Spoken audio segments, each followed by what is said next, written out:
Jeg er i gruppe med Freja, Johanne og Andreas, og vi har om Parkinsons. Formålet med den her poster det er at kort at forklare om Parkinsons sygdommen og hvordan snippere har indflydelse på medicineringen. Neuroner sender signaler til hinanden i form af elektriske impulser. Og når de sender signaler til hinanden, så frigives der neurotransmittere. Og et eksempel på en neurotransmitter det kan fx være dopamin, som står for styringen af bevægelse. Her ses et axon, som er den præsynaptiske celle, der her frigiver neurotransmitter til den postsynaptiske celle, dendritten. Og her ses nogle receptorer, som tager imod de her neurotransmittere.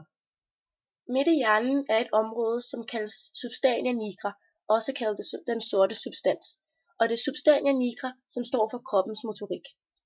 En Parkinsons patient har sådan ofte mange rystelser og pludselige bevægelser. Dette vil jo så sige, at en Parkinsons patient ikke har en fuldstændig kontrol over sine bevægelser. Som tidligere nævnt styrer dopamin blandt andet bevægelserne hos det enkelte individ. Og den her neurotransmitter produceres i substania nigra. Personer med Parkinsons har desværre en nedbrydning af de her neurotransmittere. Og derfor har patienterne ikke en fuldstændig styring af sine bevægelser, da de typisk mangler ca. 80% af dopamin i forhold til raske personer. Mangel på dopamin medfører altså en ubalance i et område, som er involveret i bevægelsesfunktioner, og det her område kaldes basanganglierne. Og den her ubalance fører så til hypokinesi, som er ufrivillige pludselige bevægelser i form af rysten eller langsomme og hurtige bevægelser, som jo så er det Parkinsons patienten lider af. Og man har undersøgt, at en af årsagerne til den her nedsætning af dopaminproduktionen i substania nigra, det kan være grundet de her Lewy bodies, som er klumper af protein i neuronerne, eller en ophobning af de her proteiner. DNA består jo af de her 4 nukleotider, adenin, thymin og cytosin og guanin. Og den her rækkefølge af de her nukleotider kaldes DNA-sekvensen. Og kortlægningen af den her sekvens, det kaldes DNA-sekventering, som sker ved, at man skærer DNA'en i mindre eller kortere længder, og det sekventeres hver for sig. Men først skal antallet af DNA sådan opkopieres, altså repliceres, og det sker ved hjælp af, eller det sker næsten ligesom ved PCR. Og PCR går så ud på, at man opkopierer DNA-sekvensen ved hjælp af et enzym kaldet DNA-polymerase. Men i stedet, altså det her enzym, det tilsætter så det her enzym tilsætter ikke naturlige nukleotider, men i stedet for kemisk ændrede nukleotider, som gør det muligt at aflæse, hvilke nukleotider der er tilsat i kopien. En SNP er ændringen af DNA-sekvensen, altså variationer i individets DNA. Og de her snipper har altså en betydning, eller kan have en betydning for eksempel ændringen af aminosyresekvensen, som så dermed har en ændring af protein.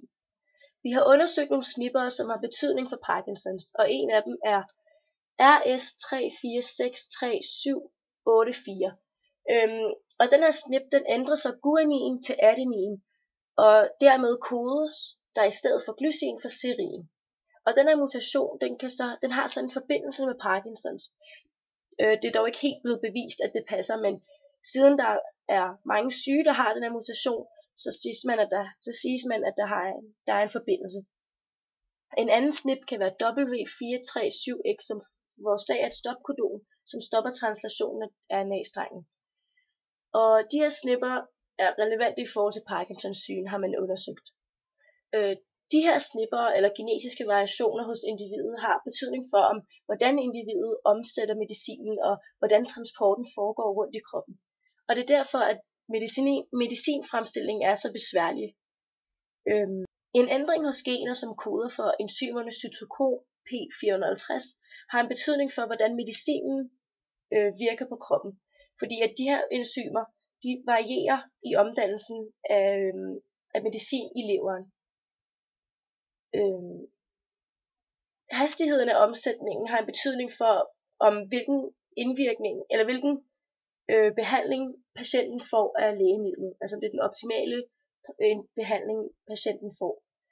En bivirkning af omsætningen kan være hjertekarsygdomme og leversygdomme. For at undgå de her bivirkninger har man så lavet en DNA-chip, som indsættes i mennesket, og derved kan det humane genom så aflæses, og man kan derved finde ud af, hvilke snipper individet har, og derved kan man så variere dosisen af medicin, så personen får den optimale behandling af medicinen.